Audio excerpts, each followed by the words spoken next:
That's what's up. Okay, so Dominique, tell me what you thinking about. What's your thoughts on it?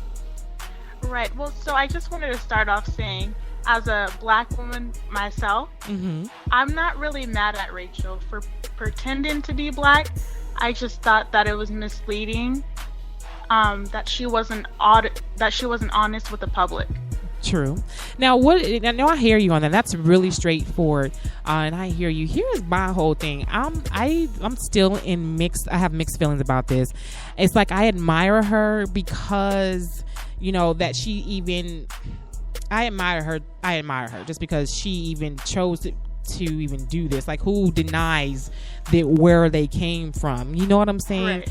And so that's my whole thing is why? Like, why would you even portray yourself as another race, especially a race that's part of the oppressed? You feel what I'm saying? Like, we've been talked about, and even our history line goes back to like lynching and things like that. I just feel like it is very bizarre. Like, this situation is bizarre. Am I mad at her? No, I'm not. She didn't do anything wrong. You know what I'm saying? She did more good than anything else. Right. So when I was actually doing some research, there was a rap star, a rap artist. He said this is his comment. He says, my problem with hashtag transracial is black folk can't decide to be white. We can't decide to be white when the cops raid their pool party, but a white woman can be NAACP president. And that was a hip hop artist, Lizzo. Now, what do you feel about that comment? I mean, I think it's true.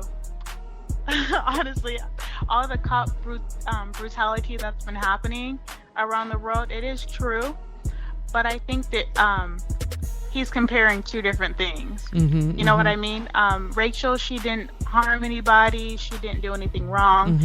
But these cops, they're harming innocent people for no reason.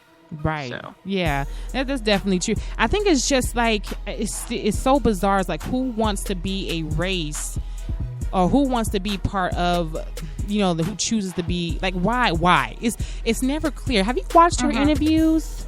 Yeah, I was watching her interviews, and I think that she just has insecurities within herself, maybe her upbringing. I was watching her interviews, and she kept on saying that she didn't understand the question. Right. The reporter would specifically say, "Is your dad black?" Right. And then she'd be like, "I'm not understanding. Like, how else can you?" Right. If somebody asked me if I was black, I'd be like, "Yeah, I'm black. My Right. mom was black. My daddy's black. They both black." Right. It's a simple question. Exactly. And you know what? And she did also say that she was fascinated. She just took ownership, like, of our culture. You know what I'm saying? Now, mind you, she did have four adopted siblings, that were black. Now, before I found it out, I was under the impression or I made up a story in my head. I was like, I bet it's something real deep rooted. I bet her mama and her daddy, because in that era when her parents were younger, they came in that racial stage, the black and white segregation and all of that was back then. You know what I'm saying? So when she came and she was born, she was raised up and all that, she took a liking to the opposite side and to black folks, and they shunned her out. Oh, no, you can't date black men. No, you can't do that. No. And then she took on the liking. But you know what happens when someone tell you no and you want to do it more. You feel me? Once you go black, you never go back. Ooh, look at you. But that's how I thought it was. That she was just so like her parents was just so restricted on her even seeing black. But the thing after I looked into the story, she had four siblings so that were black. 4 black siblings so that were adopted. But it just puts a little twist on things on how I viewed it. You know what I'm saying? I still think it's weird. I don't believe that she's black. I don't believe it by skin color she isn't. But at the end of the day, does it really matter? You know what I'm saying? No. Yeah, and I don't think it matters at all. And then, like you said back then, interracial relationships, they were looked down upon. Nobody wanted to see, a black a man with a white girl or vice versa. Let alone, displaying or perpetrating a fraud. A white person portraying that she's black back then. Wow, Right. So I think in this day and age, mostly everybody's mixed with something now. So being black or white or, whatever your race is, it's not really looked down upon, and it's more accepted. Exactly. It is. I think this world is definitely part of an evolution. A lot of things are evolving into what was supposed to not be, if that's a correct way to say it. The abnormal is becoming the normal. You know what I'm saying? So, I mean, I'm still mixed feelings about it. I'm not mad at her, of course not, because she didn't do anything to a community. She did more help than harm. You know what I'm saying? Right. Yeah, she was wasn't she the president of the NAACP? Exactly. And she is more knowledgeable of more, she probably knows more about my culture than I know about my own. You know what? So, I believe her. I believe it. Why? Because she was actually a former African study teacher. So I'm sure she does. Well, it is what it is. You know what, Rachel Dolezal, I hope that she does find another aspect or another her place in this world. She believes that she has, and I hope she continue on doing the good work for all humanity. Not just black folks, but just fight. I'm happy that you're fighting for us, and you keep doing what you're doing. I hope you don't make that. There's no one comes after her on some BS, because it's not even like that. But it is kind of weird that she did portray herself as a different a race. Now, that the city is actually checking in to see if she broke any laws. I honestly don't think they're going to find a law that she broke. If that's the case, they need to arrest a whole bunch of people for lying. Right. Yeah. I don't think she broke any laws either. Nah. And she actually kind of did look like a mixed chick. She do. On some of the pictures. Yeah. The curly hair, to be exact. I was like, she could really pass for a mixed chick. And she sure can. That was the only one, though. The other ones were kind of suspect, So the one that was her perfect look. And do you know who Maya Rudolph is? Yeah. Okay, so it was so funny. She did a little skit. She did a little skit of Rachel Dolezal, with the face. Someone was the interviewer, and they interviewed her, and Maya Randolph did a depiction of of her like. She looked just like her though. Yeah, did you see it? Yeah. Okay, yeah. So it was so funny because she Maya Rudolph, she is that's actually Minnie Riperton's daughter, but anyway, she did play that off. It was really funny. So anyway, well, I do appreciate you for calling in and giving your input. Please stay tuned every Tuesday from 11 to midnight. Do you have any shout outs? Yeah, I do. Can I give a shout out to my brother Sean? Yeah, hey Sean. He actually just moved out here to Milwaukee with me. Oh, that's so what's up. Everybody moving to Arizona. Like, how you like the weather out here? It's nice. That's what's up. You like this hot weather? I actually love it. Really? Oh. Okay, that's what's up. Though I know I'm not dissing my own state, but it's just so hot though. You say you love it. I'm like, I need AC in the outside, inside, in my shirt. I need it everywhere. For real. Only my own little body, little AC unit. Press on. But anyway, I do appreciate you for calling in. Make sure you tune in next Tuesday on I'mALeeReady.com. Download the app. My number is 321-JAZZY-99. We're going to go to commercial. I want to be back with an interview with a fitness and fashion owner. So stay tuned. Does your business need exposure?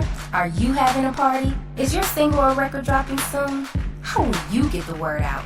Let I'mALeeRadio.com be your source. Advertise on this station and have listeners from your state and the surrounding areas hear what's up. Pre-tape a 45-second MP3 formatted commercial detailing your event and submit it 2 weeks prior to your event date.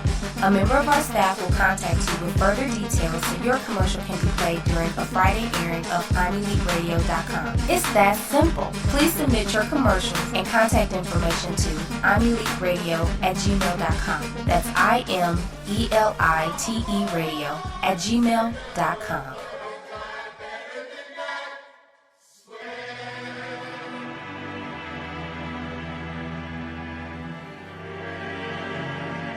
Hey, it's your girl. It's your girl, Classy Bad Jazzy. We're back. So sorry about that. It was a real quick little snippet there. So I do definitely have, we want to welcome Nakia from the stage. She is on the air right now. And hi. How are you, sweetheart? I'm blessed. How are you? I am good tonight. Thank you so much for holding in and hanging in there with me. And again, welcome to the Classy Jazzy Show, The Chronicles. Thank you so much. You're welcome. So I had the pleasure of coming to your spot about a week and a half ago.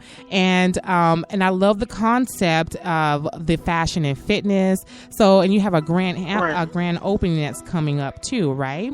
An official grand opening. So tell us about that. Official grand opening, yes. Yes, tell us about that. We're hoping to officially have our grand opening in about another 30 to 45 days. We had to move it out. But during this grand opening, as you know, obviously you stated that we do fashion and fitness. So the front end of our store is fashion, mainly women's fashion. We have a boutique feel with affordable prices, if you will.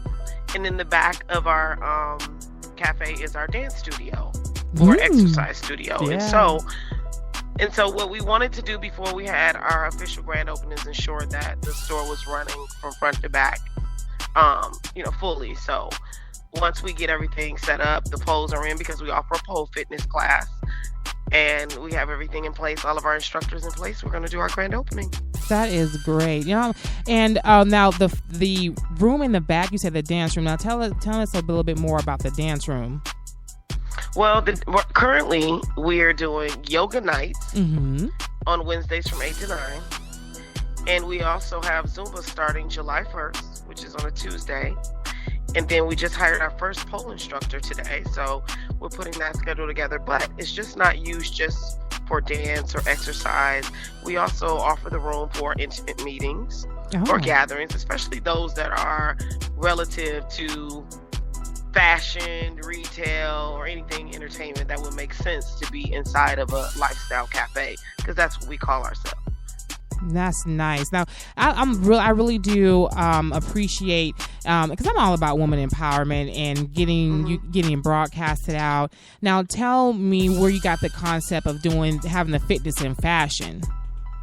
Well, the reason why we're called the stage is because, people get on stage to perform. Right. Whether you're giving a speech, whether you're an entertainer, whatever you're doing, you're usually on stage because people are watching you.